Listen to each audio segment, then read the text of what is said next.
j'ai voulu mettre en place des actions, proposer des choses qui n'existaient pas forcément ailleurs. Par exemple, nous, on donne de l'argent tous les mois. De l'argent? Ouais. Ah d'accord, ouais, intéressant. Dès la première rentrée, je vois des gens se faire tabasser, Waouh. des bagarres. Je me souviens une fois, il y avait la CPE qui avait essayé de séparer deux élèves. Il y en a une qui l'avait griffée, elle était en sang, son pull Ouais. blanc était en sang. Enfin, c'était... En fait, quand je voyais ces mères, je voyais ma mère à moi. Et quand je voyais les adolescents, je me voyais en eux. J'ai passé par cette période où, ouais, il y a eu des fois où mon frigo était vide. J'allais en cours, j'avais rien à manger. Donc ça, c'est une période qui m'a vraiment, vraiment, vraiment marquée. Et en fait, puis j'avais une prof qui me rabaissait tout le temps, qui me disait que j'allais arriver à rien du tout. Finalement, je fais tout pour changer de lycée et j'arrive à changer de lycée. Voilà, comment, c'est ça que je demandais, voilà, peut-être aujourd'hui vous venez de commencer, mais comment faire sortir ces personnes-là après de la pauvreté et pouvoir se prendre en charge elles-mêmes? C'est sûr qu'après la question des papiers. Et en fait, la solution, c'est malheureusement nous. Donc, bienvenue les gars sur cet nouvel épisode de Masora Impact. Donc, aujourd'hui, on reçoit un profil absolument intéressant, qui est un profil que vous n'avez pas l'habitude de voir peut-être sur les réseaux. Mais elle fait un travail extraordinaire et je tenais justement à échanger, qu'on puisse échanger aujourd'hui avec Rayane. J'espère que je prononce bien. Désolée Rayane si peut-être la prononciation n'est pas celle-là. Mais vraiment, tu fais un travail magnifique avec ton association Toji Ebu, c'est ça? Ebu, j'ai pour de prononciation aujourd'hui. Mais tu vas nous en parler un peu plus en détail pour qu'on essaye de bien comprendre ce que tu fais. Donc, pour ceux qui la chaîne, ici, nous sommes sur un podcast en ligne, donc complètement en ligne, Massoa Impact. L'objectif est de mettre en avant les profils de la communauté qui font des choses intéressantes, surtout qui vont dans le bon sens. Et aujourd'hui, on reçoit Rayane, qui elle-même est, je veux dire, dans l'associatif, peut-être une entrepreneur. Elle va également nous parler de son parcours académique et le but pour elle, c'est d'inspirer d'autres jeunes filles ou jeunes personnes qui se disent que c'est pas possible. Donc, bonsoir Réal, j'espère que j'ai bien, j'ai bien présenté ton parcours succinctement, mais tu nous en diras plus. Donc, est-ce que tu peux te présenter un petit peu pour ceux qui te découvrent pour la toute première fois sur notre plateforme? Ouais, bien sûr. Bah, merci pour cette invitation. Donc, je m'appelle Rayane, j'ai 34 ans, j'habite en région parisienne. Et puis, dans la vie, je travaille pour une agence des Nations Unies. Et puis, à côté, j'ai, en octobre 2024, créé une association pour venir en aide aux familles à la rue et particulièrement aux mères isolées et à leurs enfants sans logement. Ok, ok, super, très intéressant. Donc, toi, tu travailles pour une agence des Nations Unies, tu nous en parleras un petit peu après. Et également, tu es très ancré dans l'associatif, tu nous as dit en 2024, tu as créé l'association. Mais pourquoi c'était intéressant pour toi de te lancer dans le milieu associatif, juste pour, voilà, pour mettre un petit peu, rentrer tout de suite dans le vif du sujet, le milieu associatif, pour venir en aide aux jeunes mamans. Tu es en France, c'est ça? Tu es en France? Ouais, c'est En ça. région oui, tu as dit en région parisienne. Mhm. En fait, tout d'abord, moi, dans mon parcours, j'ai été accompagnée par pas mal d'associations. Et Ok, d'accord. ces associations-là qui m'ont aidée, qui m'ont tendu la main à des moments où c'était un peu compliqué depuis mon enfance. Et D'accord. en fait, j'ai créé une association parce que j'ai identifié un problème. Mhm. Et que bah, je voyais malheureusement en fait il y avait pas assez de solutions.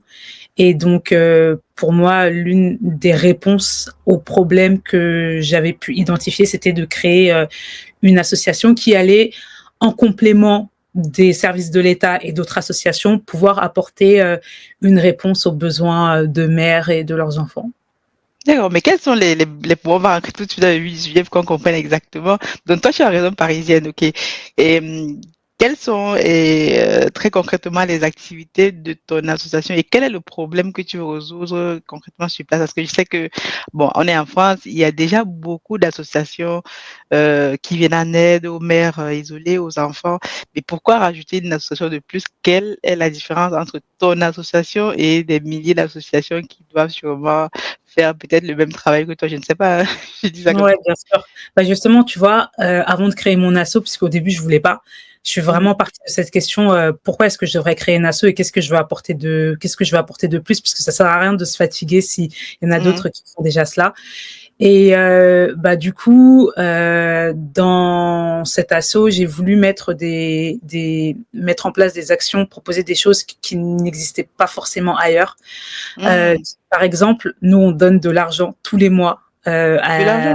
ouais, Ah d'accord, intéressant. ouais, c'est ça. On OK. donne, après c'est une somme qui est petite, hein, mais chaque mois, on donne, à cette famille, une enveloppe ça, bah, ça existe pas et pourquoi, au fait, on a voulu le faire? Parce que, au fait, déjà, il faut savoir que, je me suis aussi beaucoup inspirée bah, des Nations unies, Mmh. parce que, l'agence pour laquelle je travaille, Heu, dans des contextes de crise, elle peut remettre aussi du cash, à des personnes.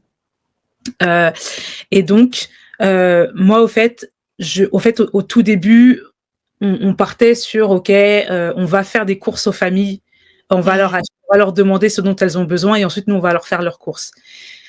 Et sauf que c'était pas tenable. On l'a fait, au tout début et le temps d'aller faire les courses, Mmh. ensuite tout porter, les mères, ensuite il faut retrouver les mères, sachant qu'on a des mères il y en a qui viennent du fin fond du 77, d'autres du Mmh. 95 et cetera, donc il fallait trouver un point de rencontre. Ensuite, il fallait remettre les sacs de courses hyper Mmh. lourds aux mères qui devaient ensuite les apporter chez elles. Franchement, c'était trop compliqué et en fait, pour moi, j'estime que on doit aussi faire confiance. Enfin, ce sont des mères de famille, elles vont pas faire avec l'argent Mmh. que nous leur donnons. La première chose qu'elles vont faire, c'est acheter de la nourriture pour leurs enfants. Et puis, enfin, je pars du principe qu'il faut tout simplement faire confiance au fait aux personnes. Et c'est aussi quelque part aussi restaurer la dignité Mmh. et favoriser l'autonomie. Et qui mieux que une mère elle-même, Mmh. sait de quoi elle a besoin pour ses enfants et donc voilà. Donc ça, par exemple, typiquement, tu as pas d'autres assos qui le font, Mmh. après, D'accord. heu, après on propose également, donc en fait, on fait des maraudes tous les vendredis sur la place de l'hôtel de ville, donc on va distribuer Mmh.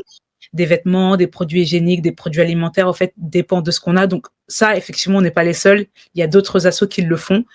Mais c'est juste que même si on était 20 à le faire, il y aurait toujours besoin en fait d'assauts puisque Justement, mais, il faut on en parle un petit bon, tu nous en dirais un peu. Est-ce que dans ton association, ce que tu vois, toi qui es justement au contact des mamans, c'est qu'en fait, tu travailles plus avec les mamans isolées ou des familles en détresse ou, quel est ton en fait, profil, le type de population que tu peux, en aider fait, avec ton association? le profil c'est des mères en général, c'est des mères sans papier. Donc Ah d'accord. et en fait et c'est la raison aussi pour laquelle c'est très compliqué parce que c'est un peu le fait quand t'as pas de papier, t'es bloqué de partout. Et même au fait au niveau d'associations, les associations dans le milieu de l'insertion, elles vont généralement travailler, accompagner des personnes qui ont des papiers. Pourquoi? Parce que leur objectif, ça va être de travailler un parcours, enfin de favoriser l'insertion. Et tu peux favoriser l'insertion d'une personne en général quand elle a des papiers. Et donc en fait, nous, la Mmh. problématique, enfin les mères qu'on accompagne, elles n'ont pas de papiers. Et donc l'insertion, elle est très compliquée. Donc au fait, Mais nous, on est vraiment mmh. dans de l'urgence. Donc ça veut dire qu'en fait, tu travailles vraiment avec des membres de la communauté, quoi. Donc on va dire que tu aides vraiment. Donc imagine, toi, moi je prends un cas simple. Donc quelqu'un vient par exemple d'un pays africain, tu vois, aujourd'hui, on va dire, tu arrives, tu n'as pas de papier, on a beaucoup de nos frères et sœurs de la communauté, tu arrives, tu n'as pas de papier. Donc comment tu fais? Et pour ceux qui vont peut-être pousser le bouchon, on va dire que ben, c'est ce type d'association parfois qui fait en sorte que les gens, bon, si on se met du côté de ceux qui sont contre l'immigration vont dire, mais ça crée un appel d'air. Qu'est-ce que tu réponds à ça? Ouf! Ça veut dire que toute l'association, en gros, là, tu aides les gens à venir en France pour les Oh non! maintenir. En Ah fait, ouais, voilà, tu franchement, vois, il y a des là débats de la société, donc ouais, qu'est-ce que bien tu sûr. réponds à ça? J'imagine que tu Alors es parfois déjà confrontée à des personnes comme ça qui vont ah bien sûr. mmh, Franchement, c'est pas le petit argent qu'on donne, qui je pense, va encourager des personnes à quitter leur pays. C'est pas les petites actions pour l'instant que l'on mène qui, mmh, vont encourager des personnes à quitter leur pays. Donc, nous, ce qu'on fait, ça crée pas enfin ça va pas du tout créer un appel d'air. mmh, Donc, effectivement, alors, moi, en fait, si j'ai voulu créer l'association au tout départ, c'est parce que donc moi, ça fait longtemps que je faisais des maraudes. Je faisais des maraudes avec d'autres mmh, associations OK, et OK. j'avais remarqué qu'il y avait de plus en plus d'enfants, en fait, dans les rues de Paris et ça m'avait Ah marqué bon, c'est vrai? contrairement au début lorsque j'ai commencé et en fait, un jour, je me souviens, je passe devant la place de l'Hôtel de Ville et je vois plein de mères et Waouh. d'enfants, en fait, d'origine africaine, qui sont là. Et en fait, j'avais vu un reportage il y avait quelques semaines en arrière Mmh. sur une mère et son fils qui étaient à la rue et qui attendaient sur la place de l'hôtel de ville avec une association d'être hébergés pour passer à la nuitée pour passer une nuit dans un endroit sécurisé. Et au fait, je passe devant cet hôtel, la place de l'hôtel de ville, et là je m'arrête et je vois ces femmes et je vais les voir. Je leur dis oui, est-ce que vous attendez un hébergement avec l'association en question? Et là, elles me disent: «Oui, oui, on attend et cetera. C'est vraiment dur pour nous et cetera» et au fait, ça m'a marquée parce que Mmh. en fait, quand je voyais ces mères, je voyais ma mère à moi et quand je voyais les Mmh. adolescents, je me voyais en eux et donc du coup, à l'époque, j'étais chargée dans l'autre association dans laquelle on faisait des maraudes, j'étais déjà chargée d'organiser un peu les maraudes, de planifier Mmh. les endroits où on allait aller. Donc du coup, je leur ai dit: «Bon, bah, maintenant, on va aller, sur la place de l'hôtel de ville». Mmh. Hem et donc on a été sur la place de l'hôtel de ville et on a fait une distribution et j'ai été choquée parce que tout est parti en genre en 1 ou 2 minutes. Waouh. Et là, ça m'a marqué et après en fait, j'étais très, très émue au fait de voir, à quel point les gens étaient, en détresse. En fait, tu vois, Mmh. tu sais, parfois, quand tu regardes les reportages et tu vois dans les Mmh. pays, tu vois dans les camps de réfugiés, par exemple, Oui, d'accord, où, oui. Mmh. où les gens, ils vont arriver, ils vont donner de la nourriture et tu sais, Mmh. les gens, ils arrivent et tout, ils Oui. prennent la nourriture et cetera. Bah, à Hôtel de Ville, nous, Waouh. plein de fois, ça nous est arrivé, tu vois? Et ça, c'est parce que, Mmh. bah, les gens, ils sont dans une situation qui est tellement précaire que, bah, on cherche à tout prix, tu vois, à pouvoir répondre à ses besoins et OK, donc OK. Mais voilà. comment ça se fait que bon, c'est après on va sûrement revenir, mais sinon, mais déjà bravo pour ton travail. Mais c'est vrai que dans la communauté, même pas que bon, mais c'est vraiment très intéressant d'avoir une association qui donc toi, j'imagine que tu travailles beaucoup avec des mamans de la communauté quoi, des femmes, des enfants d'origine africaine qui viennent du pays et qui arrivent en France parfois pour se chercher quoi, pour se dire les Alors choses et ouais, qui, au vont fait, se retrouver à la rue comme ça sans complètement. Alors, au fait, l'association, tu vois, dans les statuts de l'association, il y a pas écrit que, on va aider uniquement, les personnes de la communauté africaine, tu vois? Heu, oui, oui. mais en fait, il se trouve que la majorité des personnes qui sont à la place de l'hôtel de ville, c'est des personnes qui sont d'origine africaine, voilà.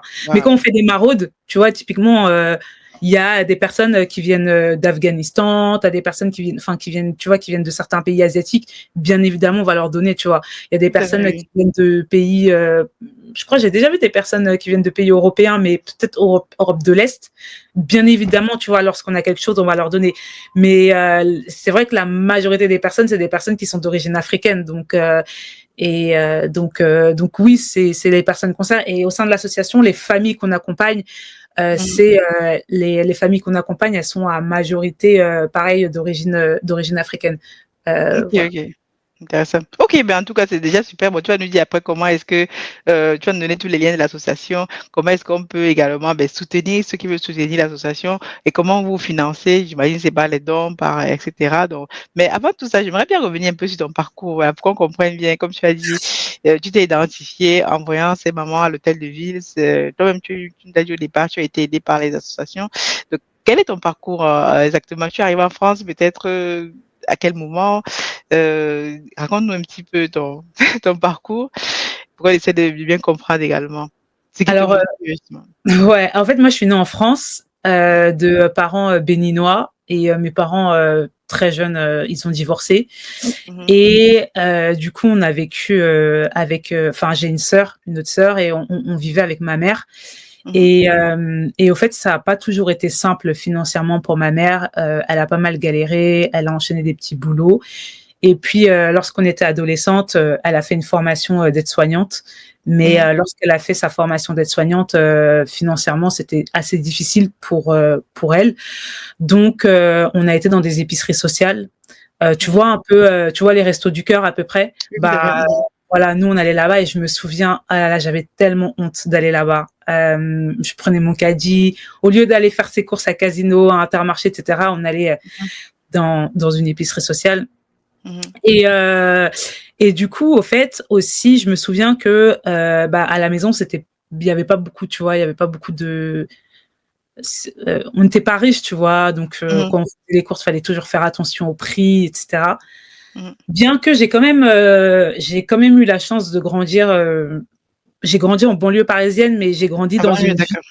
Ouais, j'ai grandi dans une ville, enfin, j'ai grandi dans un HLM, mais Mmh. j'ai grandi dans une ville où il y avait de la mixité sociale et en fait, le OK, OK. fait qu'il y avait de la mixité sociale, ça m'a pas mal aidée et donc bah, moi, à l'école, j'étais pas forcément une très, très bonne élève, Mmh. heu et tout simplement parce qu'en fait, je savais pas comment travailler, comment apprendre Mmh. mes leçons. Mais pourtant, j'ai toujours été très curieuse, mais j'ai été aussi très, très, très, rabaissée, par Mmh. mes enseignants. En fait, dès la maternelle, une maîtresse, avait dit à ma mère que j'allais pas faire d'études, ensuite, Ah oui, quand même. Du coup, les maîtresses, bon, à l'époque, même aujourd'hui, parfois, on entend cela. ouais, ouais, ouais, Ouais. ouais. Après, primaire, ça a été compliqué. Collège, pareil. Les premières années, avec, je me souviens des profs qui me disaient que j'allais échouer. Enfin, tu vois, Mmh. des phrases dures comme ça. Même après, j'avais redoublé une classe. Et c'est en cinquième que, genre, je comprends, en fait, comment apprendre ces leçons. Et donc Mmh. là, il y a un espèce de déblocage qui se fait. Et en parallèle, je commence à devenir hyper curieuse et à m'intéresser un peu aux droits des enfants. Mmh. Je découvre aussi le sujet des enfants soldats à cette époque. Je découvre Mmh. aussi l'histoire de Martin Luther King qui m'a énormément influencée. Les Afro-Américains Mmh. m'ont énormément influencée parce qu'en fait, à l'époque, on est dans un contexte où on n'a aucune représentation. Tout à fait. Mmh. Et donc, les seules représentations qu'on a, c'est les Noirs américains. Tout à Voilà. fait, effectivement. Et donc, fin collège, non, ouais, fin collège, début lycée, je deviens jeune ambassadrice pour l'UNICEF. Donc, Ah c'est ouais, là que intéressant. je Mmh. commence un peu dedans. Et puis, au fait, aussi fin collège, je suis orientée en bac pro. Mmh. Donc je sais pas si tu es un peu familière un peu avec le système. Oui, oui, bac pro. Donc là, tu fais déjà quoi? Tu étais en lettres, c'est ça? Tu étais dans Non, non, un non, justement. circuit En fait, d'accord. t'as la filière générale qui Ah oui, te voilà, après tu as le bac pro, d'accord. Mmh. voilà, l'objectif, c'est de faire des études et cetera et tu la filière professionnelle OK, et OK. moi, en fait, je voulais aller en général, mais i c'est compliqué, enfin, en fait, quand tu es issu de l'immigration, Oui, oui. En faut seconde, c'est ça, en seconde, ce qu'on demande. voilà, en fait, ça a Oui, été prouvé, tu vois, par des études que tu dois travailler beaucoup plus dur pour tout à pouvoir fait. aller, en général et donc Mmh. moi, j'avais genre peut-être 11 de moyenne, tu vois? Et ça suffisait pas, donc ils m'ont orientée en D'accord. professionnel, en bac pro commerce. Ils m'ont Ah! jamais demandé si j'aimais le commerce, hein, jamais Donc, les gars et t'envoient genre seulement, ils disent: «Bon d'accord, toi non tu es mais bonne ouais, pour le commerce». OK. mais voilà, en plus j'étais introvertie et tout, franchement, je comprends j'ai pas compris ce qui s'est passé dans leur tête, mais bon, voilà et je me retrouve dans un lycée hyper violent. Genre, tu vois, Waouh! vraiment un lycée de banlieue et tout, Où ça? avec, C'est quelle c'était, banlieue? c'était, à Poissy, Ah OK, dans OK. le Mmh. 78 Mmh. et je me souviens, je vois dès la première rentrée, je vois des gens se faire tabasser, des Waouh! bagarre. Je me souviens une fois, il y avait la CPE qui avait essayé de séparer 2 élèves.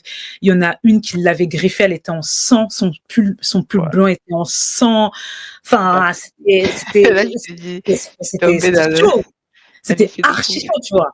Et en plus de ça, moi, ça se passait pas bien. Je détestais aller là-bas, donc je séchais à fond les cours. Puis j'avais une prof qui me rabaissait tout le temps, qui me disait que Ouais. j'allais arriver à rien du tout. Finalement, je fais tout pour changer de lycée et j'arrive à changer de lycée. Je Ah, vais dans un lycée toujours professionnel à Versailles, mais j'aime pas du tout le commerce. Et en fait, le seul truc qui me fait tenir, c'est de me dire que après le bac, j'irai en Angleterre pour apprendre l'anglais. C'était mon rêve. ah, Parler ah, couramment. d'accord. Donc du coup, j'y arrive. Et aussi, quand j'étais en bac pro, en fait, j'avais toujours voulu faire, quand j'étais au lycée, enfin depuis le collège, je voulais faire des études dans l'humanitaire. Mais quand D'accord. j'étais en bac pro, on m'a dit que c'était pas possible, j'avais pas le niveau, etc. Donc Mmh. après, j'ai voulu faire des études. Finalement, je me suis dit, mais en fait, pourquoi je veux faire de l'humanitaire? Il y a aussi des problèmes en France, donc je veux faire des études dans le social. Mais pareil, on m'a répété à plusieurs reprises que j'allais jamais y arriver puisque je voulais passer je voulais faire le métier d'éducateur spécialisé et Mmh, j'avais un mmh. concours pour le faire. Et on me disait que j'allais jamais y arriver, etc., etc. Bref, finalement, j'ai été en Angleterre. Quand j'étais en Angleterre, j'ai préparé le concours et je l'ai eu. Du Ah, coup, ensuite, j'ai super. fait mon école d'EduxP, mais j'ai galéré parce Mmh. que, en fait, ce qu'on t'apprend en bac pro, c'est pas fait pour faire des études supérieures, tu vois. C'est fait pour être Oui, oui. opérationnel. Oui, c'est fait pour être directement en entreprise, tout à fait, Voilà, c'est c'est ça. Donc mmh. j'ai galéré et j'ai pas eu mon diplôme. Du coup, j'ai dû redoubler et j'ai eu mon diplôme. Mmh mh. Et à la même période, ma mère, elle décide de rentrer au pays, définitivement. En Donc, Angleterre, ah non, toi, tu étais en Angleterre? ah non, non, j'étais en France, Ah, pardon, je suis ah, revenue tu en t'es France. revenue en France? Ah, tu es revenue en France, d'accord, je comprends. Donc tu as Ouais, fait 1 an en Angleterre et ça, tu as c'est tu ça. J'ai fait 1 an en Angleterre, j'ai fait du OK, bénévolat là-bas, j'étais jeune tu as fille appris au l'anglais, d'accord, super. Voilà. Ensuite, je suis revenue, j'ai fait mes études d'EduxP pendant OK, 3 OK, ans d'accord. parce que Mmh mh. j'ai pas eu mon diplôme, j'ai échoué Mmh mh. et donc j'ai redoublé la dernière année et lors de ma dernière année, ma mère, elle décide de retourner vivre définitivement au Bénin Au Bénin, et ah donc d'accord. Et ouais. le Bénin, tu connaissais le Bénin toi ou tu étais déjà Oui, allée? oui, oui. Ouais, ouais, ouais, ouais, D'accord, ouais. Oui, OK, oui. super. Et du coup, et donc là, là, ça en fait, ça commence à devenir hyper compliqué pour moi parce que, hem, je en fait, je dois travailler Mmh pour mh. continuer mes études et donc ensuite, après avoir eu mon diplôme, je décide de poursuivre mes études. Je fais une licence en sciences de l'éducation, après je fais, des masters et cetera mais j'entre dans ce que beaucoup connaissent, la précarité étudiante où tu as pas Tout à à fait, manger, tu as pas à pas à manger. manger. Moi encore ça va, j'avais la chance de pas avoir de problème de papier, tu vois? Mmh, d'accord, voilà, tu étais voilà, c'est bien parce qu'il y a d'autres qui avaient problème de papier et en même temps qui pas manger. C'est ça. Mais ouais, je suis passée par cette période où ouais, il y a eu des fois où mon frigo était vide. J'allais en cours, j'avais rien à manger. Donc ça, c'est une période qui m'a vraiment, vraiment, vraiment marquée Mmh. et en fait, ce qui m'a aidée à l'époque, c'était parce que, j'étais dans une église et c'était l'église Mmh. qui me donnait à manger, au fait, tout simplement. D'accord. Hem Et puis ensuite, j'ai donc j'ai fait mes études. Donc après donc le l'école de d'EduxP, j'ai fait une licence en sciences de l'éducation Mmh, d'accord. et après j'ai fait un master en sciences de l'éducation et après j'ai fait encore un autre master à la Sorbonne. Pourquoi? Parce Ah, que super. ouais, mais c'était pas parce que j'aimais les études, hein. C'était vraiment D'accord. en fait, malheureusement, heu quand tu fais des quand tu enfin, moi, mon rêve, c'était vraiment de faire des stages à l'UNESCO, entrer à Mmh. l'UNICEF et cetera et malheureusement, tu vois, quand tu viens de fac de banlieue, ça peut C'est être un peu plus compliqué. difficile et donc du coup, j'ai refait un master à la Sorbonne pour pouvoir ensuite, atteindre mes objectifs et D'accord, j'ai d'accord. effectivement, pu faire ensuite un stage à l'UNESCO. Après, j'ai travaillé à l'UNICEF pendant 1 an et demi et maintenant je travaille pour une autre agence des Nations Unies.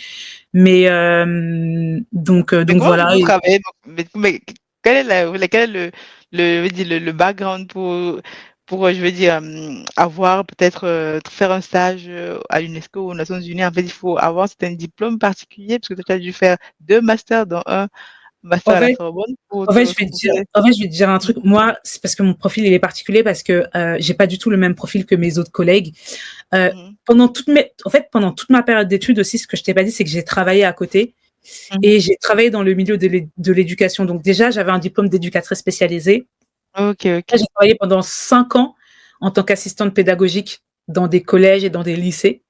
Mmh. J'ai fait aussi beaucoup d'animation Mmh. pendant les vacances, quand j'étais étudiante. Du coup, Mmh. ça fait que le public jeune, D'accord. je le connaissais vraiment très bien, D'accord, plus d'accord. c'est aussi très bien le système éducatif français. Et en fait, moi, les postes auxquels j'ai postulé, c'était des postes qui recherchaient des personnes qui connaissaient très bien le public jeune et qui connaissaient très bien le système éducatif français. Et OK, comme, OK. j'ai eu un master à la Sorbonne, bah, Mmh. ça, tu vois, ça a été Oui, le voilà, ça ça rajoute oui, plus de la crédibilité à cerise sur le à gâteau, tu ce vois? Voilà, gâteau, c'est ça. d'accord. Mais la majorité de mes collègues, ils ont fait Sciences Po, tu vois? Moi, Ah, d'accord. j'ai pas du tout fait Sciences Po, quoi, tu vois? D'accord, Et d'accord. Donc donc aujourd'hui, tu travailles, plus, en France ou bien à l'étranger en ou, France, en c'est France, quel? en France. D'accord, Ouais, ouais, d'accord.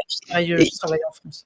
moi, si tu veux curieuse, qu'est-ce qu'ils font exactement, l'UNICEF ou bon, je veux dire, parce que tous ces bon, ces branches des Nations Unies, on dit voilà, tu vas voir les campagnes UNICEF, tout ça. Qu'est-ce qu'ils font exactement ou quelles sont les activités concrètes à l'intérieur Au de ce fait, par exemple, à l'UNICEF, tu vas avoir 3 types d'activités. Tu vas avoir les activités de fundraising, donc ça va être aller chercher de l'argent pour pouvoir Mmh financer d'autres pays. Si je me trompe pas, hein. J'espère que je me trompe pas mh. parce que ça fait longtemps que j'ai quitté l'UNICEF. Mais D'accord. c'est ça. Ensuite, tu vas avoir le plaidoyer. Donc, comment est-ce que on va améliorer les droits des enfants en France? Et Ah, c'est ensuite, tu vas plutôt voir les d'accord, France. Mmh. et ensuite, tu vas avoir les activités de sensibilisation. Donc, comment est-ce que tu t'informes le public des droits des enfants en France? En gros, franchement, c'est très, très, très. C'est très, très, très général ce que je te dis, hein. Mais voilà, Mmh. c'est ça. C'est ça. Mais À du coup, moi, je l'UNICEF. me pose la question, voilà, les actions des Nations Unies ou des branches comme c'est quoi, tu as dit HCR, ça, c'est Ouais, quoi? c'est C'est le ça. Haut Le commissariat des Commissariat? réfugiés pour les Nations Unies. OK, du coup, ils font quoi concrètement Bah, le pareil, HCR? pareil, en fait, le HR, ça va être, ils vont s'assurer que la procédure de demande d'asile, les droits des réfugiés sont respectés. Ah, OK, OK. Ils vont travailler avec le gouvernement, Mmh. pour cela. Ils vont travailler avec aussi, le secteur privé, les entreprises, pour, Mmh. favoriser l'intégration des réfugiés en France. Va y avoir aussi toute la partie médias, comment est-ce qu'on communique sur, les réfugiés. Mmh. Va y avoir aussi toute la partie sensibilisation aussi, comment est-ce que tu informes aussi le grand public, enfin, comment est-ce que tu expliques au grand public, les Mmh. raisons qui poussent les personnes à quitter leur pays, au fait? Qu'est-ce que c'est un Ah, réfugié? Qu'est-ce que d'accord. c'est un demandeur d'asile? En fait, ça OK, va être OK. ça Du coup et tu vas avoir aussi cette partie fundraising où, ça va être aller chercher travailler avec des entreprises, aller chercher des donateurs pour ensuite, mmh. envoyer ça, au siège qui va répartir ensuite l'argent, selon dans les différents pays où, il y a des crises. D'accord, d'accord. Mais du coup, est-ce qu'ils ont vraiment une action en Afrique ou bien c'est plus, où là, ton travail aujourd'hui dans cette branche, elle se résume, c'est la branche française ou bien ils ont également des actions, en Afrique ou dans certains pays? Ouais, bah, au fait, quand tu travailles pour un pays, tu travailles pour le pays Ah, dans pour le lequel tu pays, es, oui, tu OK, vois? d'accord. Donc, par OK. exemple, je sais pas, au le HR Congo, ils vont Mmh. travailler pour Ils le vont HR travailler Congo, vraiment pour tu vois? d'accord, OK. HR Allemagne, ils vont travailler pour le HR Allemagne. Donc, Mmh. tu vois? D'accord. Donc, il y a pas de, moi, dans mes missions, je vais pas être amenée à voyager. Enfin, j'ai fait des voyages, mais c'était des voyages, c'était pas du tout, je fais pas des missions, je OK. vais pas faire des missions au Congo, et cetera. Après, c'est possible, hein, ça existe. Il existe des programmes qui te permettent d'aller soutenir, par exemple, si un OK. pays a besoin d'un profil particulier, il peut Mmh. faire appel à un autre pays, mais voilà. C'est OK, OK. OK, intéressant, intéressant. Mais du coup, voilà, parlons un petit peu du Bénin, je suis très curieuse. Tu nous as dit que tu es allée plusieurs fois et donc ta maman habite aujourd'hui au Bénin, c'est ça? Ouais, c'est ça. Est-ce que tu as des liens souvent avec l'Afrique ou le continent ou dans le cadre de tes, bon, ou des activités associatives ou pas que? ouais, en privé, tu as soit l'occasion d'y aller, et comment tu vois, voilà, parce que aujourd'hui tu es dans l'associatif, tu vas aider, par exemple, les personnes qui arrivent en France sans papier, mais qu'est-ce que tu penses, voilà, de peut-être développer plutôt des personnes, bon, aider les personnes sur place dans les pays d'origine, tu vois, pour peut-être éviter, moi je pense qu'il y a un lien quand même de cause à effet. Les personnes partent parce que au pays, parfois, ils n'ont pas de ressources et quand elles arrivent ici, ça, ce qu'on leur a vendu comme rêve, c'est encore pire, tu vois. Qu'est-ce que tu en penses? Au fait, c'est hyper intéressant ce que tu me dis parce que c'est une question, j'ai énormément réfléchi à cette question et comme beaucoup de personnes qui sont nées ici et qui passent par un moment, tu passes par une crise et tu te dis que c'est bon, tu vas aller vivre en Afrique, etc. Mhm, Euh, Moi, je me souviens que donc pendant mes études, j'ai fait un stage au Kenya et mhm, dans un d'accord. orphelinat. Et j'avais le projet, c'était un moment, j'avais pour projet de créer une Mhm, fête avec les petits de l'orphelinat. mhm, Et je voulais au fait que ça soit collaboratif, donc je voulais associer une classe à cette mhm, fête. Et au ok. fait, je me souviens que ils me proposaient des idées et moi je trouvais que leurs idées elles étaient trop nulles, genre, tu vois. À un moment, ils disaient ouais, pendant la fête, on va faire un défilé de mode et je me disais mais c'est pourri ça un défilé de mode mais non parce que tu vois moi je comprenais pas, tu vois. Et je disais mais Mhm, non, c'est pas ça une fête c'est pas comme ça. Et en fait, après, je me suis rendu compte moi-même que j'étais en fait en train d'imposer ma vision occidentale mhm, mhm, à ces petits Kenyans. Et en fait, d'accord. je me suis dit, non, ok, Ryan, en fait, laisse-les faire. Et je les Mhm, ai laissés faire. On a fait ce qu'ils voulaient et la fête, elle était incroyable. Et je pense mhm. un des moments où il y a des petits qui se sont révélés, c'était justement pendant le défilé de mode, tu vois. Oh, ok, Moi, ok, je trouvais d'accord. que c'était ridicule, mais pourtant, ça a été l'un des moments les plus forts, au fait. Et au Mhm, fait, tu vois, ça m'a beaucoup marqué parce que je me suis dit que il fallait que je fasse hyper attention parce que souvent, en fait, on a tendance à parler du white savior, tu vois, mhm, de la personne blanche qui va en Afrique et qui veut, enfin, dans des pays africains et qui veut imposer un peu ses visions, ses projets, etc. mhm. Mais nous, qui sommes nés en Occident, c'est la même chose, hein. C'est C'est exactement vrai. la même chose. Et donc, c'est la raison pour laquelle je me suis dit que même si je suis d'origine africaine et que j'ai été au Bénin, j'ai jamais vécu au Bénin, tu vois. Oui, t'as jamais Et vraiment vécu. Mhm, tu vois, et donc je suis hyper imprégnée quand même, mine de rien, de la culture française. Et au fait, je pense que c'est pas à moi, au fait, avec né mhm, en France, avec la culture française, etc. Même si voilà, en France c'est aussi galère au niveau pour plein de choses pour moi, mais en fait, moi, je me vois pas aller au Bénin et dire aux gens, enfin, faire des projets. Ou alors, il faut que je travaille vraiment en collaboration, en partenariat, mais mhm, vraiment en partenariat, en mode et ou alors moi, enfin, en fait, c'est complémentaire. Moi, qu'est-ce que je peux t'apporter? Bah, si je peux t'apporter, par exemple, je sais pas, des ressources parce que mhm, euh, en France, je sais pas, je connais des entreprises qui peuvent donner de l'argent, bah je le fais, tu vois. Mais toute la stratégie, c'est pas à moi de la faire, c'est à eux de la mhm. faire parce que ils Mais qu'est-ce connaissent. que tu penses justement? C'est très bien qu'ils disent ça. Parce que oui, toi, c'est vrai que tu as un autre regard. Mais qu'est-ce que tu penses aujourd'hui du mouvement Back to Africa où tu as les Afro-descendants, mais les personnes nées en France, aux États-Unis, qui disent aujourd'hui qu'ils sont réellement dans la posture ou la démarche selon laquelle ils veulent retourner, par exemple, voilà, sur la terre de leurs ancêtres, etc., essayer de faire développer des pays d'origine, en fait.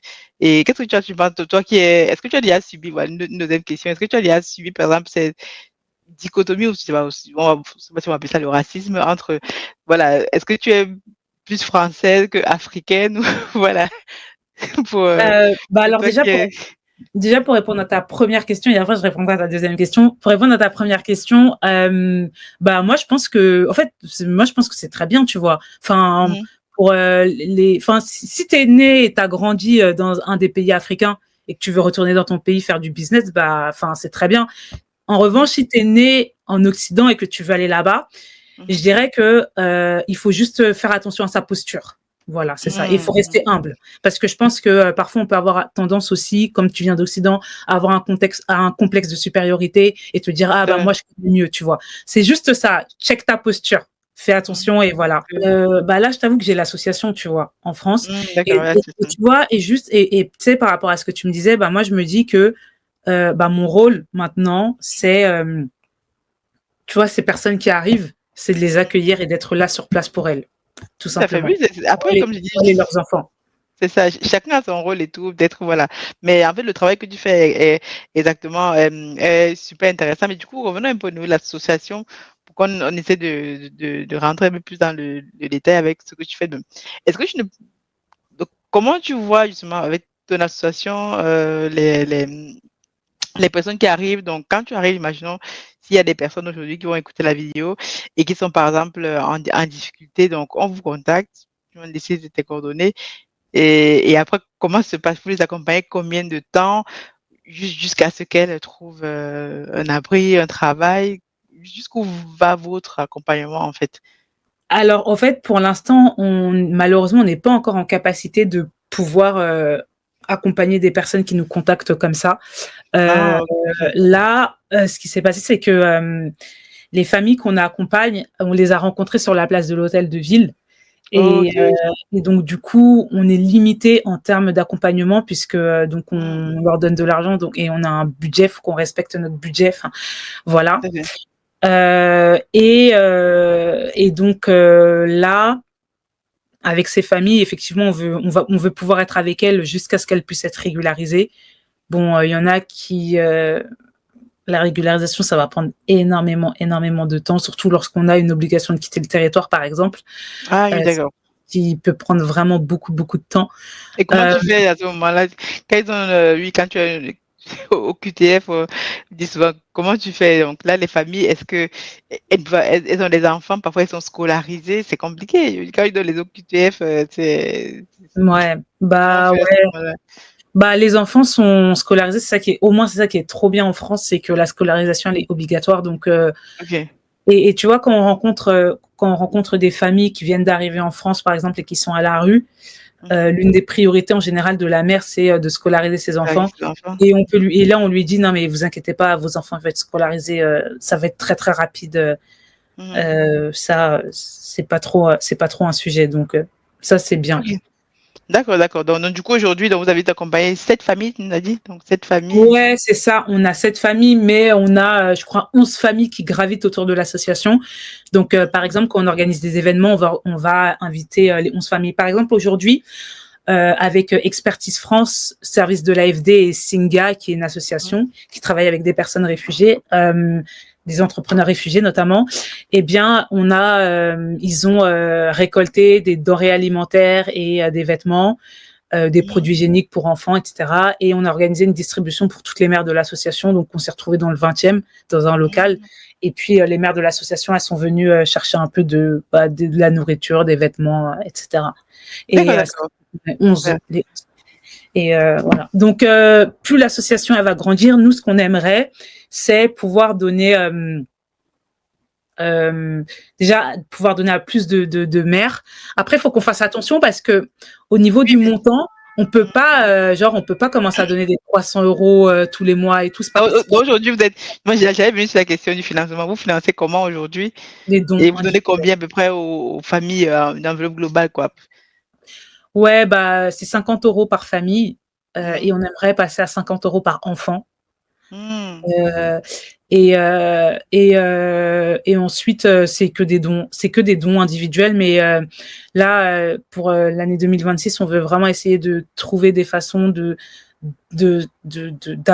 faire rentrer de l'argent, d'une autre façon et enfin d'arrêter de dépendre, des dons parce C'est bon. que c'est Parce qu'au final, c'est pas pérenne parce que justement, j'avais été dit pour bon, moi, ma casquette de business, je vais me mettre, on m'a dit: «Mais je veux si tu aides, quelqu'un de tout le temps, à un moment donné, parfois ces personnes» c'est pour ça qu'on dit parfois que dans la communauté africaine, il y a très peu de personnes qui, arrivent parfois à sortir de la pauvreté ou quoi parce que peut-être on est toujours dans des dons, dans des on va nous aider, mais voilà, comment c'est ça que j'ai demandé, voilà, peut-être aujourd'hui vous venez de commencer, mais comment faire sortir ces personnes-là après de la pauvreté et pouvoir se prendre en charge elles-mêmes? C'est sûr qu'après la question des papiers, c'est pas évident, mais bah, comment on répond à déjà, toutes ces questions en fait? Bah, déjà, tu vois, franchement, c'est pas les 50 € qu'on leur donne, qui, vont les rendre dépendantes et Oui, fainéantes tout et à fait. cetera, pas du tout. Les mères qu'on accompagne, enfin toutes les mères, elles sont trop fortes parce que, Mmh. il y en a qui arrivent à trouver, parfois un peu du elles font un peu du ménage, elles font Mmh. du Elles travaillent. babysitting, elles arrivent, tu vois? Alors que c'est Mmh. et elles peuvent se mettre en danger. Il y a l'exemple comme ça d'une mère qui s'est fait Mmh. agresser, Waouh. heu, Mmh. par quelqu'un. Donc, elles sont extrêmement courageuses et c'est des femmes qui ne demandent vraiment qu'à travailler, tu vois? Mmh. Il y a personne se plaît à rester, tu vois, à l'hôtel toute la journée, tu peux rien Oui, faire et oui, tout cetera à fait. et puis en plus ton avenir il est en suspens, hein et en fait la solution c'est malheureusement nous on peut rien. La solution c'est les papiers au fait, tout simplement. À partir du moment où la mère elle a les papiers, là c'est bon, tout Tout à fait. roule et d'ailleurs demain, C'est ça. nous quand, si demain, on a une mère, qui a des papiers, bah, elle sort de l'association, nous on va plus l'aider, tu vois? Parce Oui, que, tout à fait, donc oui. en fait, nous, notre association, en fait, nous, on est là pour vraiment apporter de l'aide d'urgence. C'est-à-dire qu'on a Mmh. des Mmh. on a des familles qui, parfois, nous contactent en nous disant: «Est-ce que vous pouvez me donner un peu à manger?» Moi, j'ai À déjà des manger. familles qui m'ont contactée pour me demander si je pouvais leur acheter juste du sucre, pour qu'elles Waouh. mettent ça dans de l'eau, pour qu'elles donnent ça à leurs enfants. Et les mères, c'est extrêmement rare qu'elles nous contactent pour nous faire des demandes. Quand elles nous contactent Mmh. pour nous demander quelque chose, c'est que C'est vraiment vraiment, très grave. vraiment, elles ont pas le choix, tu vois? Mmh. Mais il y en a qui, elles vont pas manger rien du tout, elles vont rien nous dire et tu leur dis: «Mais tu as à manger chez toi? Il te reste quelque chose?» «Bah non, il me reste plus rien». «Bah Mmh. pourquoi tu me l'as pas dit?» Et tu peux leur répéter, tu peux leur dire: «Mais dis-le moi, dis-le moi, dis-le moi», elles vont pas le dire. Mais je comprends parce que en fait, c'est très profond parce que c'est vrai que, ce sont des mamans africaines et dans la culture africaine, c'est vrai que demander, surtout demander à manger, j'imagine que ces mamans ou ces dames qui arrivent, elles devaient peut-être avoir, une activité au pays où elles devaient avoir leur petite indépendance et quand tu arrives, c'est vrai dans un, contexte comme la France et tout où voilà, c'est déjà compliqué, l'environnement, tout ça et que tu dois dépendre des personnes pour te suivre, je peux comprendre que ça peut être vraiment extrêmement compliqué et moi, je félicite encore parce que c'est vrai qu'en France, c'est intéressant parce qu'il y a vraiment un milieu associatif qui est très, très intéressant qui permet souvent tu voilà, ça peut nous arriver à tous et tu peux être dans la galère et tout et les associations sont vraiment, très, très intéressantes. Donc moi, je vous invite tous les gars, s'il y a qui vont écouter cette vidéo, on mettra, Réal nous donnera les coordonnées de son association et cetera. Si vous avez un don, je pense que tu faisais aussi des collectes de vêtements, des choses comme ça? Alors les collectes de vêtements, un peu moins en ce moment parce qu'en fait, comme on n'a OK. pas de local, c'est un peu galère, Ah mais oui, surtout, de la des s collectes les alimentaires, c'est ça? ouais, la nourriture, l'argent, franchement, l'argent, c'est le mieux. Mmh. On peut faire enfin, les gens peuvent, on préfère avoir des dons, des mini dons mensuels. Par exemple, un Mmh. don de 7 € par mois, et en OK. plus, c'est défiscalisé. On vous Mmh. donne un reçu fiscal, voilà, 7 € par mois, pendant 1 an, par exemple, ou c'est beaucoup mieux qu'un don de 100 €, tu vois? Par exemple. Oui, tout à fait, d'accord. Non, Donc mais c'est très intéressant et je trouve que le travail que tu fais est également intéressant. Parfois, dans la communauté, vous avez d'autres communautés parfois qui vont s'entraider, qui vont trouver des solutions, mais c'est sûr qu'on a toujours besoin de cette aide-là, qu'elle soit minime et tu fais vraiment un travail magnifique. Donc tu vas me laisser les coordonnées, les liens où est-ce que, si tu as, je sais pas moi, un PayPal ou un truc, peut-être que, voilà, les abonnés ou moi-même, pourquoi pas, faire un geste de 7 € par mois, ça peut être intéressant. Où tu sais ouais, vraiment que tu contribues à donner un peu de dignité, comme tu disais au départ, à une famille, complètement. quoi. Tu vois un peu? OK, OK, Ouais. super. Très intéressant et après je voulais également, revenir, donc tu as parlé là de dans ton message que tu m'as laissé, tu as dit vouloir, voilà, montrer également un exemple par rapport à ton parcours. Qu'est-ce que tu penses aujourd'hui de, parfois dans la communauté où les jeunes filles vont se dire: «Non, on n'est pas capable d'atteindre nos objectifs». Toi, tu nous as dit pendant ton parcours scolaire, tu as été beaucoup rabaissée, tout ça, mais qu'est-ce qui t'a fait tenir et aujourd'hui arriver à avoir un tel, voilà, un tel parcours jusqu'à créer une association pour vouloir aider d'autres personnes? Parce que tu aurais pu Hem, simplement abandonner ou, ouais. basculer vers d'autres choses, mais qu'est-ce qui t'a fait vraiment fait tenir? Franchement, honnêtement, je pense que c'est parce que j'ai eu beaucoup de soutien de la part de ma mère, honnêtement, D'accord. et de mes proches. En fait, je vais pas mentir en disant: «Oui, Mmh. heu, j'ai décidé de croire en moi, de me battre» et cetera. Non, Ouais, ouais, ouais. OK, OK. c'est pas aussi simple que ça. Vraiment, Mmh. mon parcours, il est très, très, très atypique avec le fait, bac pro. Tu sais, quand j'étais en bac pro, il y avait une prof qui nous avait dit: «Vous, les bac pro, vous êtes même pas censés faire de BTS. Vous êtes Mmh. même pas, vous êtes censés, après le bac, vous êtes censés être vendeur en magasin». Il y en avait une, Ah, je me souviens, une prof qui nous avait les profs sont rudes, hein, c'est il y pas avait une prof possible. qui nous avait dit: «Vous avez un niveau de BEP avec une mentalité de CAP». Bref, Oh tu vois, putain, les gars. c'était violent. Et moi, je te le dis, hein, pendant toute ma scolarité, on m'a répété: «Tu vas échouer, tu vas jamais réussir» et cetera, et cetera. Mais ouais, ma mère, elle m'a toujours encouragée, elle Mmh. a toujours été là, et je pense que c'est ça, au fait, qui m'a donné la force, parce que si j'avais pas une mère qui était derrière moi pour m'encourager et cetera, hem, ça aurait été compliqué. Et aussi, j'ai une, 2e mère aussi, en Mmh. Suisse, qui pareil, au fait, m'a énormément encouragée. En fait, c'est 2 femmes qui m'ont beaucoup encouragée, et c'est ça Mmh.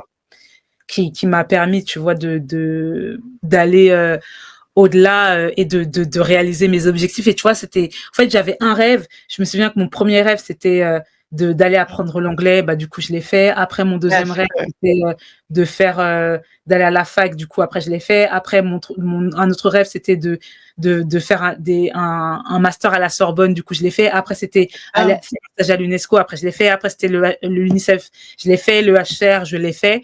Et là, c'est bon, tu vois, j'ai atteint, tous mes Ah objectifs non, mais professionnels. en tout cas, lui, en fait, tu te mettais toujours des objectifs, pour toujours aller, un peu plus au-dessus, te surpasser, te challenger, et à chaque fois tu réussissais à atteindre l'objectif que tu t'es fixé toi-même, quoi. Donc c'est très intéressant. Mais qu'est-ce que tu dirais aujourd'hui à peut-être, une jeune fille, voilà, afro-descendante ou pas, qui arrive en France ou qui est née en France, qui se cherche un peu, qui ne sait pas, quelle est sa voie, comment faire? C'est compliqué parce que déjà au niveau même de l'orientation, si tu n'as pas les parents qui vont t'aider ou que si tu n'as pas les personnes à côté, tu ça ça peut vraiment très, très mal finir. Ouais, je dirais de, ouais, j'espère que ça va pas sonner bateau, mais je dirais de quand même essayer, tu vois, d'atteindre, tu vois, ce qu'elle a envie de faire, et de se donner les Mmh. moyens. Mais aussi, je pense qu'il faut être aussi très lucide sur, quelles sont tes compétences, ce que tu sais Mmh. faire et ce que tu ne sais pas faire, tu vois? Et essayer peut-être dans alors déjà, aller beaucoup à des forums, essayer de rencontrer vraiment beaucoup de professionnels, Mmh. heu et heu, et enfin, ne pas se mettre de barrières, mais de rester lucide. J Oui, je c'est vrai que c'est un peu compliqué, mais qu'est-ce que tu penses? Parce qu'on dit souvent, que dans la communauté, malheureusement, on est une communauté qui est pas très, voilà, on n'est pas très soudé, on n'est pas très riche, on n'est pas donc est-ce que pour toi, tu penses que les études ont vraiment ou la façon d'orienter nos enfants, voilà, a vraiment un impact sur comment est-ce que la communauté est perçue? La communauté africaine, et je parle parce que voilà, que tu es noir, tout ça, au moment où tu veux te renvoyer soit à l'Afrique ou à la communauté, noire et tout. Hem et je pense qu'on a vraiment ce problème de perception. Qu'est-ce que tu en penses toi de perception, de représentation également de la communauté parce qu'on n'a pas forcément des modèles? Donc, je sais pas si tu en penses ou comment toi tu vois avec ton association, par exemple, est-ce que tu as prévu peut-être de faire des je sais pas si vous faites déjà des aides aux devoirs, des choses comme ça pour peut-être, on a fait, ouais. ah en On fait, a d'accord. fait on a fait des devoirs, mais on a décidé d'arrêter parce Ah que pourquoi? ouais, parce que, en fait, on le faisait sous un format, à distance, et OK. ça passait pas vraiment, en fait, à distance, Oui, oui, c'est pas idéal, en fait, il vaut mieux quelque chose en présentiel. Et comme c'est il vrai. y a plein d'associations qui le font déjà, on s'est dit: «Mais ça Mmh. sert à rien de concentrer ses forces. Mais du coup, je suis pas sûre d'avoir compris ta question. Est-ce que tu veux bien la répéter? Oui, en fait, donc, je te parlais plus au niveau, voilà, de la question de la perception dans la communauté, parce que on a une communauté qui est toujours dernier dans tout, on va dire, presque en fait, lorsqu'on va regarder, par exemple, les modèles, comme tu disais tout à l'heure, je n'ai pas vraiment de modèle de représentation, on va regarder aux États-Unis, mais dans, ou en France, quoi. Comment aujourd'hui on peut aider, par exemple, les jeunes à avoir, croire en eux surtout, parce que c'est souvent une question également de perception. Lorsque parfois, on va te rabaisser, mais que tu ne vois pas de modèle à côté de toi ou qui a réussi, tu vois? C'est un peu ça. Donc toi, effectivement, par ton parcours, tu montres que tu peux, réussir même si on t'avait dit que tu allais échouer. Mais, comment motiver les jeunes aujourd'hui à croire plus en eux? Bon, c'est une question un peu rhétorique, mais Après, enfin, moi, je tiens quand même à préciser que j'ai réussi, mais enfin, j'ai réussi. J'ai pu atteindre mes objectifs, mais c'est parce qu'il y avait plein de choses qui favorisaient ça, tu vois. C'est-à-dire que j'ai mmh. pas grandi dans une famille violente. OK, Euh, OK. Ma mère, elle m'a montré de l'affection. Mon père aussi m'a montré de l'affection. Enfin, j'ai pas grandi dans une famille dysfonctionnelle. J'ai Mmh. pas grandi dans une extrême précarité, dans de la vie. J'ai pas grandi, genre j'ai pas été, il y avait pas, j'ai pas été abusée, j'ai pas été Mmh. pédophilie. Tu vois, en fait, il y a Oui, plein de oui, choses, oui. tu vois. J'avais la possibilité, j'avais ma famille aussi. Enfin, parce que j'étais dans une famille d'accueil pendant OK. toute mon adolescence, enfin pendant toute ma vie au fait, en Suisse pendant les vacances. Donc ça m'a Mmh. permis aussi, tu vois, D'accord, tu avais d'autres, ça m'a revendications, énormément quoi. aidé. Donc c'est pour ça que moi je pourrais jamais dire ah ouais, j'ai réussi à faire ça juste parce que j'avais envie, c'était la volonté, je me suis battue. Non, Mmh. en fait, il y avait plein de choses qui faisaient que bah c'était beaucoup plus facile pour moi de réussir parce que j'avais un environnement en fait qui voilà. Et puis D'accord, même OK. tu vois, en banlieue, c'est pas comme si j'avais grandi au fin fond des Mureaux, tu vois, par exemple dans une Mmh. cité au fin fond du Bureau, des fins fonds du Bureau. Oui. J'ai grandi dans les Yvelines. C'est bon, c'était pas, j'étais dans un quartier où on n'était que entre immigrés, mais je veux dire, j'entendais pas la police venir casser Mmh. la porte Ouais, ouais. comme voilà, tu vois. Mmh. Mais du coup, pour répondre à ta question, en vrai, pour être hyper honnête avec toi, je suis pas très à l'aise de répondre de répondre à cette question sur Internet parce que Mmh, d'accord. je pourrais te donner ma réponse si tu veux en, en off toutes les deux. OK, OK, pas de Je souci. pense, Bon, mais c'est juste j'avoue sur Internet, pour en fait, sortir. j'ai pas envie d'avoir un backlash. Ce D'accord, genre de OK. choses, tu vois. OK, mais en tout cas, mais c'est juste pour avoir ton avis là-dessus. Mais en tout cas, c'était super intéressant. Je sais pas si bon, on est arrivé au terme de de notre échange, mais c'est super intéressant et surtout donc pour ceux qui vont suivre hem, cette interview, ce podcast, vraiment, moi je vous demande vraiment de soutenir l'association de Rayane qui est vraiment fait un travail de fond parce qu'il faut également le reconnaître. Il y a pas beaucoup de personnes de la communauté qui vont dire: «Voilà, on prend de notre temps, on est tous occupés, tout le monde». Mais c'est vrai que quand tu passes moi parfois je suis à Toulouse, mais parfois quand je vais à Paris, tu vas passer parfois en voiture, tu vas voir des personnes de la communauté, sous comment on appelle ça? À la gare et tout ça. Tu te dis: il y a quand même quelque chose à faire, quoi et on peut pas rester insensible et moi je te félicite encore et super pour ton travail. Si tu avais un dernier mot à dire à nos, aux personnes qui vont peut-être tomber sur cette vidéo, qu'est-ce que tu pourrais leur dire tout simplement? Mmh, je pense que je leur dirais que, actuellement, dans les communautés afro, on parle beaucoup d'entrepreneuriat, on parle beaucoup de business, on parle beaucoup de choses comme ça et c'est vraiment c'est très, très, très, très bien. Mais Mmh, c'est aussi hyper important de prendre soin, en fait, des personnes des différentes communautés qui ont besoin d'aide. C'est-à-dire que moi, au fait, aussi, si j'ai voulu créer cette association, c'était surtout, et on n'en a pas parlé parce que on n'a pas parlé du pouvoir de l'éducation parce que c'est aussi ça mmh, qui m'a aidée. Et en fait, je crois en l'éducation et je crois que il faut ces enfants en fait qui sont sans logement, c'est le futur. Enfin, eux, ils peuvent faire sortir leur maman, leur famille de la précarité. Typiquement, tout à fait. nous, il y a une jeune qui son rêve, ça serait de devenir médecin, tu vois, Mmh, qui est dans l'association. Et nous, on veut vraiment l'aider, tu vois, à devenir d'accord, médecin. devenir médecin. Demain, elle devient médecin, elle a un travail, elle a un logement, elle sort sa mère et sa famille de tout ça, tu vois. Donc, Tout à fait. oui, c'est bien de parler de business, et cetera, mais au fait, n'oubliez pas qu'il y a aussi des personnes qui ont besoin, en fait, d'être soutenues. Et au fait, il faut vraiment arrêter de penser que parce que tu aides des personnes, les personnes elles vont vouloir elles vont vouloir rester dépendantes de ça. Mais ça, c'est un Mmh. préjugé qui est complètement faux. Tout à fait. Tout, elles veulent toutes travailler. Donc oui, parlons de business, d'entrepreneuriat, mais soyons aussi solidaires et aidons les enfants en fait, aidons les enfants Effectivement, voilà.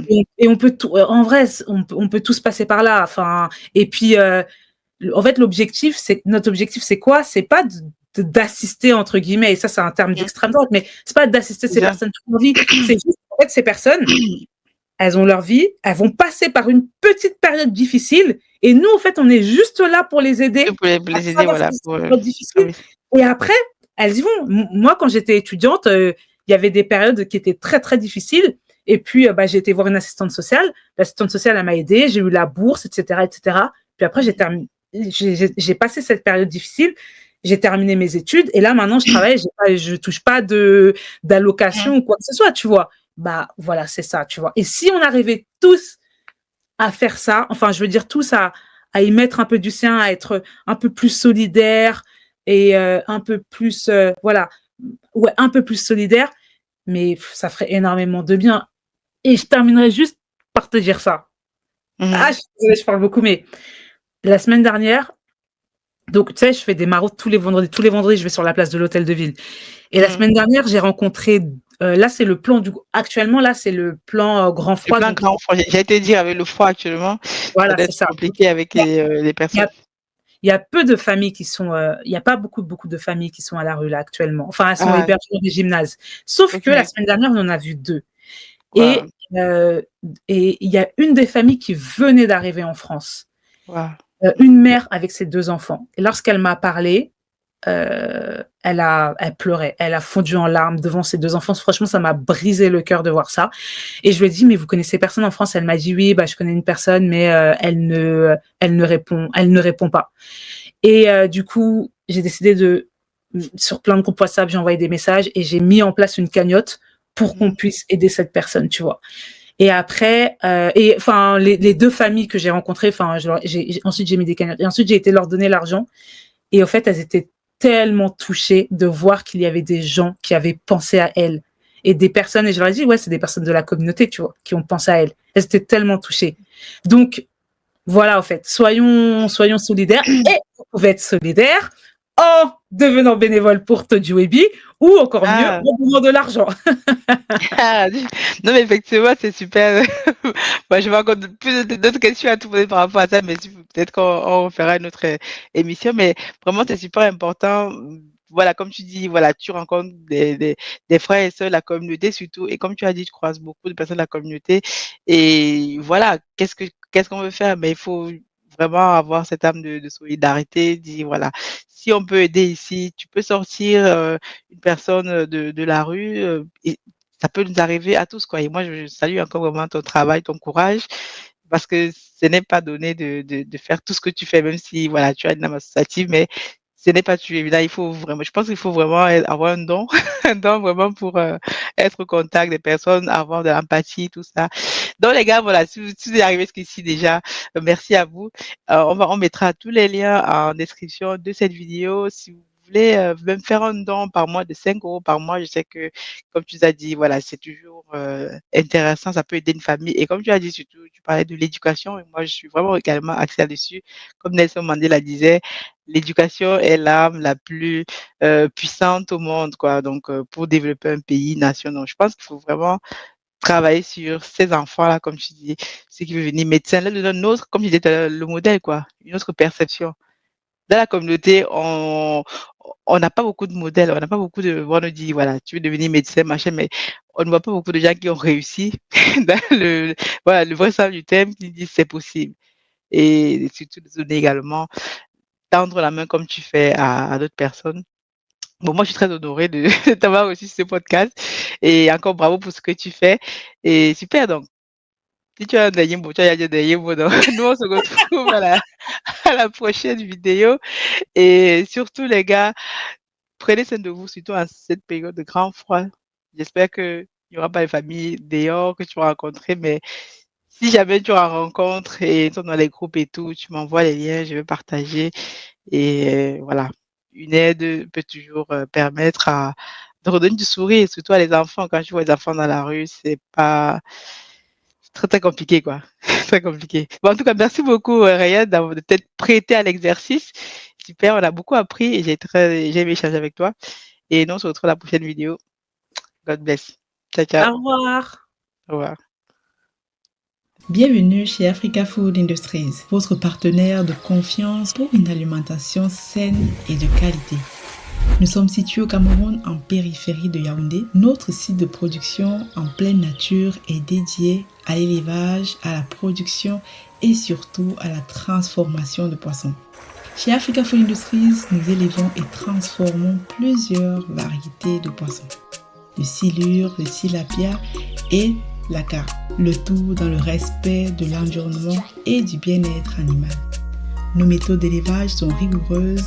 Chaque poisson est traité avec soin du bassin jusqu'à votre table. Découvrez dès aujourd'hui nos produits frais, des filets de poissons, des conserves savoureuses de carpe, de silure et de tilapia. Des produits sains, bons, prêts à régaler tous les palais. Pour une qualité supérieure, faites confiance à Africa Food Industries. Contactez-nous dès aujourd'hui pour en savoir plus. Africa Food Industries nourrit le monde une bouchée à la fois.